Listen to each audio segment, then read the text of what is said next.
ሊቨርፑል ደጋፊዎች አስደሳች ሰበር ዜና ሰምቷል። አርነ ስሎትና ሞሳላ እርቀ ሰላም አውርደዋል። ይህ ቪዲዮ ለብዙዎች እንዲደርስ ቪዲዮን ሼር፣ ኮፒ ሊንክ አድርጉት። ከጥቂት ደቂቃዎች በፊት በወጣው ሰበር ዜና መረጃ መሰረት ከሆነ አሰልጣኝ አርነ ስሎት ከሞሳላ ጋር ከተነጋገሩ በኋላ ተጫዋቹን ወደ ስብስቡ እንደሚመልሱት እየወጡ ያሉ ዘገባዎች ያሳያሉ። አሰልጣኝ አርነ ስሎት ከነገው ጨዋታ በፊት ዛሬ በሰጡት ጋዜጣዊ መግለጫ ላይ ከተጫዋቹ ጋር ከተነጋገሩ በኋላ በነገው ጨዋታ ላይ ይሰለፋል አይሰለፍም የሚለውን ጉዳይ ውሳኔ እንደሚሰጡበት ነበር የተናገሩት።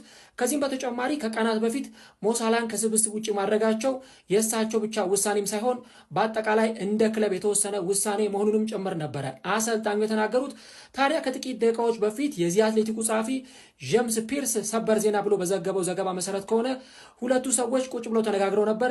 በዚህም መሰረት ተጫዋቹ ወደ ስብስቡ እንደሚመለስና ከአርነ ስሎት ጋር እርቀ ሰላም ማውረዳቸው ተዘግቧል። ስለዚህ ጉዳይ ምን ትላላችሁ?